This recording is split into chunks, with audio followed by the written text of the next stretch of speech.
janë rreth 100 diagnoza ose sëmundje të ndryshme vetëm për problemet e kyçeve. Kanë shkaqe dhe klasifikime të ndryshme. Për efekt kohe sot do përmend vetëm ato që lidhen me sëmundjet autoimune. Autoimune përkthehet auto vet dhe imune mbrojtëse, është vetë mbrojtje nga sistemi jon imunitar, por që është i gabuar dhe i mashtruar për shkak të agjentëve të jashtëm. Pra nuk është se trupi jon lufton vetveten pa asnjë lloj qëllimi, është sepse ai është mashtruar, është i myrë. Zakonisht janë proteinat bimore ato që shkaktojnë inflamacion dhe që shkaktojnë këtë lloj reaksioni në trupin tonë. Pra, përveç asaj predispozitës gjenetike të famshme që ekziston ke shumë sëmundje, pirjes së duhanit, ndryshimeve hormonale, një arsye madhore është pikërisht larmia e këtyre proteinave bimore. Sidomos me drithrat, ju dini është gluteni që e njihni, tek gruri, misri, thjerëzat, orizi, por edhe në shumë perime me anë të lektinës, është një tjetër protein e cila krijon këtë lloj problemesh. Në fruta, në bishtajore, të cilat të konsumuara dhe të futura në trupin ton, disa herë mund të kopjojnë ose të jenë të ngjashme me proteinat e trupit ton ose me proteinat shtazore, për të cilat trupi jon nuk reagon. Por në rastin e këtyreve, ato janë të njëjta, kryejnë të njëjtin funksion brenda në trupin ton, por janë pak fare të ndryshme. Duke qenë të ndryshme, trupi jon i njeh si agent të huaj, si armiq, kupton, dhe i shkon dhe i sulmon, por amar ato janë të ngjitra me qelizat e trupit ton, disa qeliza specifike të trupit ton. Kështu që trupi jon, sistemi jon imunitar shkon ti shkatroj ato, por shkatron edhe qelizat, shkatron edhe qelizat tona. Pra, është njësoj sikur vreshtari tentoj të heqë barat e këqija dhe nuk arrin dot t'i heq dot dhe pret rushin, pret vreshtat, pret heqje dhe barat e këqija. Pra realisht ka arrit qëllimit, ka vrarë barat e këqija, por aman ka shkatruar vreshtin. Kjo është e njëjta gjë që ndodh me ato që quhet sëmundjet autoimune. Sa për ta pasur një ide, nuk gjera dot në një simbiozë ose një ngjashmëri më të afërt, me fjalë kjo më erdhi në mendje. Përshëndetje të gjithëve, unë jam Vali, sot do prekim një pjesë të problemeve të shumta që kemi ne në kyçet dhe në artikulacionet tona. Siç thash, siç folëm ke osteoporoza, ne kemi rreth 206 kocka në trupin ton dhe ndoshta 300-400 artikulacione, në lidhje ndërmjet tyre dy kockave. Të gjitha kyçet ose të gjitha artikulacionet në trupin ton kanë të njëjtën formë, anatomi ose përmbajtje. Ato kemi dy kockat që janë pranë njëra tjetrës, por nuk janë të takuara me njëra tjetrën. Gjithashtu kemi ligamentet dhe tendinet. Mbani mend ligament, i njohim me emrin dell, kemi kur ham dhe është ai delli. Ligamenti lidh kockën me kockën, ndërsa tendini lidh muskulin me kockën, sa për kuriozitet. Përveç kësaj kemi ndërmjet këtyre dy kockave kemi atë që quhet kërc. Jo kërciri, si në pjesë të trupit, po kërciri, indi kockar, qeliza kockare.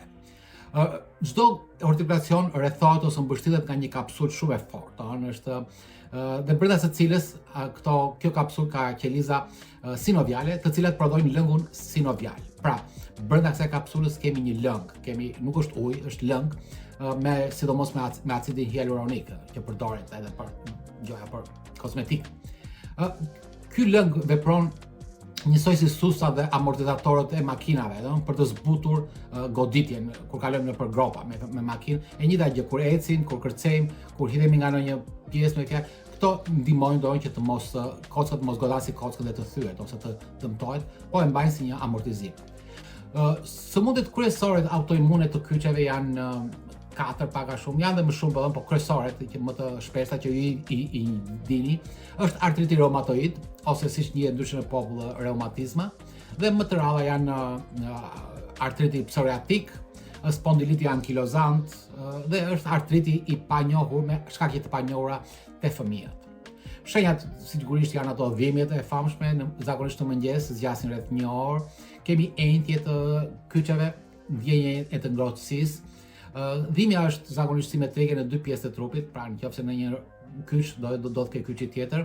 Pak temperaturë, mund kemi tharje sysh dhe tharje goje, mund kemi ndjenjen e ngurtësimit ose shtangësi në kyçe ose sertësi. Në fazat avancuara sigurisht kjo sëmundje do preke organet të tjera, lëkurën, mushkrit, zemrën, gjakun, syt. këto janë më të njohura. Diagnoza zakonisht vendoset nëpërmjet gjakut, faktori reumatoid, proteina anti-CCP, proteina C reaktive që është e famshme për inflamacionin, me X-ray mund të bëhet rezonancë magnetike ose dhe ultrasound. Po jo përmend shkaqet kryesore në mënyrë që ju t'i shmangni këto shkaqe, sa më shumë të keni mundësi. E para janë drithrat, brumrat, orizi, makarona, buka, siç u thash është gluteni atje, vaj vegetal, sepse vaj vegetal përmbyt është jashtëzakonisht shumë kur në çdo në patates skuqura, në skuqet që bëhet në gatimin e gjellë, sepse ky ka shumë omega 6 dhe omega 6 është shumë inflamator dhe shumë i fuqishëm në trupin tonë dhe duke qenë i përditshëm, ai krijon inflamacion. Tjetër është qumshti. Ne tolerojmë qumshin deri në moshën 4-5 vjeçare, pastaj nuk nevojitet më. Dhe marrja e qumshit shkakton inflamacion ose mund të shkaktojë këtë problem në zor sidomos. Mos harroni që qumshi ka keizomorfin dhe është një substancë që krijon varësi ke ata që e pinë në mënyrë të përditshme dhe e keni parasysh keizomorfin, morfin për çfarë bëhet fjalë. Kemi perime të llojit domate, speca, patlıgjane, patatet. Sidomos bishtajoret janë shumë të rëndësishme sepse kanë proteinën lektin, fasulet, pllaqit, thjerrzat, barbunjat e të tjera. Pavarësisht janë të shijshme, te disa persona do shkaktojnë sëmundje autoimune. Deri më sot kemi një mjekimin konvencional, kjo thuhet të përdoret me fjalë pavarësisht efekteve të dëmshme. Janë gjithë ato ilaçe që ju kam thënë që merren në çdo lloj edhe pa recetë, duke filluar që nga aspirina, antiinflamatorët, quhen NSAID, ilaçe në fjalë. Jepen kortikosteroid, si prednizoloni. Këto ilaçe do të gjitha do shkaktojnë rritje në peshë, dhe duke shkaktuar rritjen e peshë do shkaktojnë gjithashtu japin dhe stres, sepse janë hormone të stresit. Ngarkesë, duke shtuar peshë do krijohesh më shumë ngarkesë në artikulacion, më shumë stres, më shumë shtypje. Dhe do kemi rritje të glukozës në gjak, rritje të insulinës dhe krijimin e insulin resistance.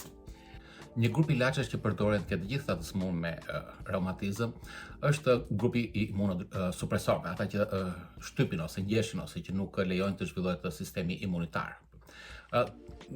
Ilaçi kryesor është metotraksati, ndihmon për të ngadalësuar sëmundjen, për të mos pasur këto deformimet e gishtave.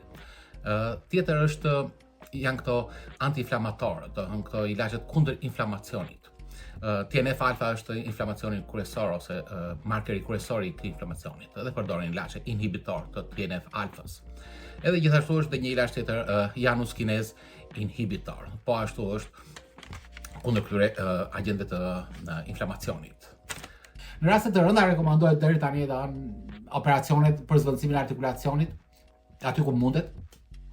Po përveç këtyre mos harroni që rreziqet e operacionit janë të mëdha, narkoza, komplikacionet, kozjata e ndënjes në spital dhe shumë muaj për rehabilitimin pas këtij operacioni.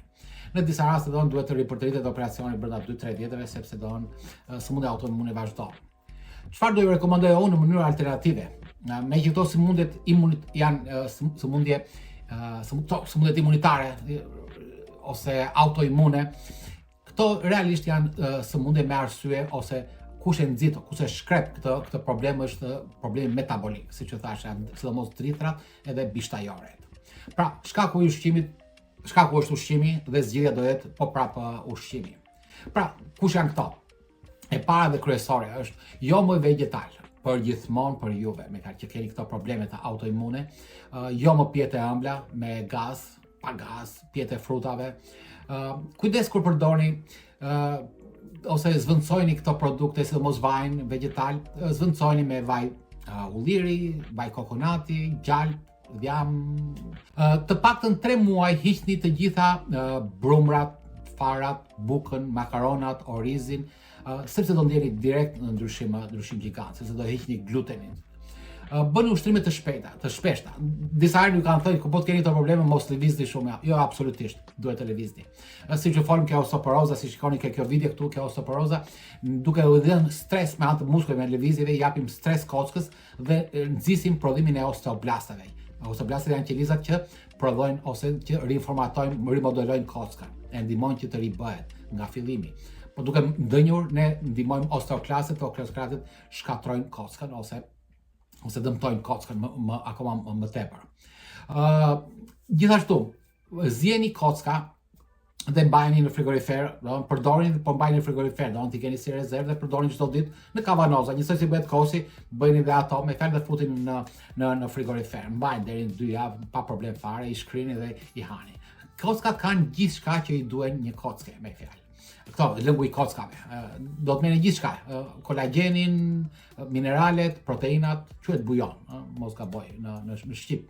Merrni vitaminat D3 dhe K2, sepse siç ju thash, vitamina D thith kalcium nga zora dhe e fut në gjak, dhe vitamina K2 e merr këtë kalciumin nga gjaku dhe e çon në kocka, duke i ndihmuar kockën, duke e forcuar, duke i rritur densitetin e saj. Uli sasinë e djamit viseral, djami barkut, po brenda barkut, brenda muskujve. Sepse ai është djam i keq, që krijon insulin rezistent dhe ai krijon tërkohës inflamacion. Pra, rrima e kyçeve është inflamacion. Duhet të heqim çdo lloj inflamacioni në çdo lloj mënyre kudo në trup. Dhe djami viseral është ai kryesori. Djami viseral nuk hiqet me ushtrime, nuk hiqet me dietë të zakonshme. Djami viseral mund ta, nëse doni ta hiqni në mënyrë të saktë edhe të drejtë, me fjalë, është duke bërë fasting diku ke 48 orë. Pra, një herë në 2 javë llogarisni që të bëni një 48 orë pa ngrënë, në mënyrë që të hiqni vetëm djami që është brenda muskujve, brenda organeve, ndërmjet zorëve, ke mëlçia, ke pankreasi e të tjera. Bëni fizioterapi. Këto është pastaj në mënyrë profesionale, nëse keni mundësi, fizioterapi bashkë me ushtrimet, gjithmonë, masazh, përdorimi i këpucëve ortopedike, mbani këto mbajtëset në kyçe e duarve, sidomos sepse zakonisht reumatizma prej këto gishtat. Edhe hiqni sa më shumë të mundeni këto, lini duhanin, sigurisht me fjalë është shumë i dëmshëm, alkoolin, ndoshta pak verë, siç ju kam thënë edhe të tjera, sepse këto kanë lidhje në statistika, kanë lidhje me sëmundjet autoimune. Mund ta ndali këtë video me çdo që ju njihni, sepse këto janë sëmundjet e sindromit metabolik dhe rezultatet janë jashtëzakonisht premtuese, janë jashtëzakonisht pozitive dhe njerëzit kanë vazhduar të mos kenë probleme 2, 3, 5 vjet, për aq kohë sa ata mbajnë sidomos një dietë me pak sheqer, me pak brumra, pak barishte ose bishtajore. Ju uroj të keni një ditë të mbarë dhe mirupafshim në videon e ardhshme.